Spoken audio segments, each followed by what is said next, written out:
दोस्तों, आज जिस कहानी की हम बात करने जा रहे हैं, यह कहानी है दिल्ली में एक इलाका है नैब सराय। यह कहानी दिल्ली के नैब सराय इलाके की है, जहाँ पर एक मध्यम वर्गीय परिवार अपनी ज़िंदगी बहुत अच्छे से जी रहा था। इस परिवार में एक सुरजीत सोम और उनकी पत्नी शर्मिष्ठा सोम, उनकी एक 16 वर्षीय बेटी और उनकी माता 86 वर्ष की आयु की एक वृद्धा जिनका नाम हास सोम है। ये सारे लोग उस परिवार में शामिल थे। सुरजीत का परिवार मूल रूप से कोलकाता पश्चिम बंगाल से था। बरसों तक हास सोम अकेले कोलकाता में रहती थी, लेकिन उम्र बढ़ने और स्वास्थ्य संबंधी समस्याओं के कारण सुरजीत उन्हें अपने पास दिल्ली बुला लाया था। उन्होंने अपनी मां के लिए अपने फ्लैट के सामने एक 1 BHK फ्लैट किराए पर लिया और अपनी माता के ठहरने की वहां पर व्यवस्था कर दी, जिससे उनकी माता की पूरे परिवार के द्वारा अच्छे से देखभाल की जा सके और उनकी माता को वहां पर किसी तरह की कोई परेशानी ना हो। दोस्तों, हम आपको इस कहानी को पूरा सुनाएंगे, लेकिन अभी तक आपने अगर हमारे चैनल को सब्सक्राइब नहीं किया है तो प्लीज़ हमारे चैनल को सब्सक्राइब कर लें। अब आगे बढ़ते हैं। हास सोम एक आर्थराइटिस की मरीज थी जो चलने फिरने में असमर्थ थी। वह हमेशा किसी न किसी सहारे के द्वारा या अक्सर लाठी के सहारे से चलती थी। उनके बेटे सुरजीत ने उनकी सुविधा के लिए सामने वाले फ्लैट में एक छोटा सा सेटअप कर दिया, ताकि उनकी मां को ज़्यादा परेशानी का सामना ना करना पड़े। दिन 28 अप्रैल 2017 की सुबह थी। सब कुछ सामान्य सा लग रहा था। सराय पुलिस थाने में चंदन चौधरी साहब अपनी ड्यूटी कर रहे थे। तभी उनके पास एक कॉल आई। कॉल में बताया गया कि एक बुजुर्ग महिला गिरकर मर गई है। चंदन चौधरी अपनी टीम के साथ तुरंत घटना स्थल पर पहुंचते हैं। यह वही फ्लैट था जिसकी हम बात कर रहे थे, जिसमें हास सोम रह रही थी। पुलिस को सुरजीत ने बताया कि उनकी मां रसोई में गिर गई और उनकी मृत्यु हो गई। शुरुआती जांच में यह एक हादसा लगा।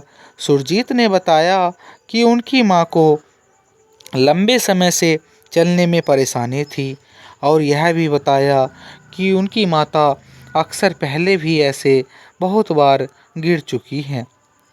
पुलिस ने घर की छानबीन शुरू की और बेड के पास एक CCTV कैमरा देखा, लेकिन कैमरे को चेक करने पर पता चलता है कि उसमें कोई मेमोरी कार्ड नहीं था। तब सुरजीत ने कहा कि फ़ोन में कैमरे की लाइव एक्सेस थी। समय घटना हुई के समय बिजली कटने की वजह से कैमरा काम नहीं कर रहा था। इसके बाद पुलिस ने लाश को पोस्टमार्टम के लिए भेज दिया। 19 अप्रैल को एम्स अस्पताल में पोस्टमार्टम किया गया।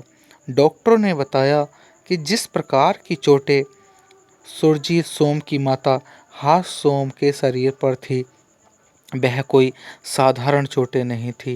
वह साधारण तौर पर गिरने से संभव नहीं थी। इसका मतलब यह था कि यह एक साधारण हादसा नहीं, बल्कि कुछ और सोची समझी साजिश हो सकती है।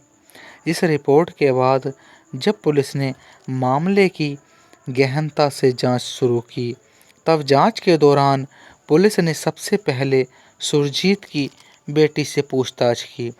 तब उस बेटी ने खुलासा किया कि उनकी मां शर्मिष्ठा और उनकी दादी हास सोम के बीच संबंध कभी अच्छे नहीं थे। दोनों के बीच अक्सर झगड़ा होना एक आम बात थी। बस इतनी सी जानकारी ही पुलिस के लिए महत्वपूर्ण साबित हुई। जब घटना के दिन पुलिस ने सुरजीत से फिर से घटना के दिन की बात पूछताछ की, तब उसने बताया कि उसने अपनी मां के कमरे में लगे CCTV कैमरे से मेमोरी कार्ड निकाल लिया था। यह बात उसने पहले पुलिस से छिपाई हुई थी, जिससे पुलिस का शक और भी बढ़ गया। सुरजीत ने कैमरे की फुटेज देखी थी, जिसमें शर्मिष्ठा अपनी सास पर बार बार प्रहार कर रही थी। सुरजीत को इस सच्चाई का पता चल चुका था, लेकिन उसने पुलिस को तुरंत नहीं बताया, क्योंकि वह भावनात्मक रूप से उथल-पुथल में था। उसके सामने समस्या थी कि एक तरफ अपनी माता और दूसरी तरफ अपनी ही पत्नी, अपने ही परिवार का मामला था। इससे सुरजीत कोई भी निर्णय लेने में असमर्थ हो रहा था। आखिरकार जब पुलिस को सारे मामले का पता चलता है, तब पुलिस ने शर्मिष्ठा से सख्ती से पूछताछ की, तो उसने सारा सच उगल दिया। उसने बताया कि उस दिन सुबह जब हाशोम किचन में थी और घर पर कोई नहीं था, तब उसने फ्राइंग पैन उठाकर उन पर हमला किया और उसने तब तक प्रहार किया जब तक कि उनकी जान नहीं चली गई। इसके बाद उसने अपने पति सुरजीत को फ़ोन किया और झूठ बोला कि उनकी मां गिरकर मर गई है। पुलिस ने शर्मिष्ठा को गिरफ्तार कर लिया। हत्या की वजह बेहद चौंकाने वाली थी।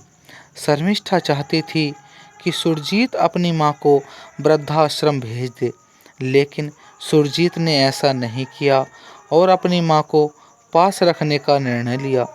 इसी असंतोष ने शर्मिष्ठा को इस जघन्य अपराध की दुनिया में धकेल दिया। यह एक साधारण परिवार की असाधारण कहानी थी, जहां पारिवारिक कलह और असहमति ने एक निर्दोष की जान को छीन लिया। दोस्तों, आप इस पूरी कहानी के बारे में क्या कहना चाहेंगे? कमेंट बॉक्स में अपनी राय ज़रूर बताएं। और हाँ, अभी तक आपने अपने इस छोटे से चैनल को अगर सब्सक्राइब नहीं किया, तो हमारा आपसे निवेदन है कि प्लीज़ इस चैनल को सब्सक्राइब कर लें। मिलते हैं फिर किसी अगली कहानी के साथ नेक्स्ट वीडियो में। तब तक के लिए धन्यवाद।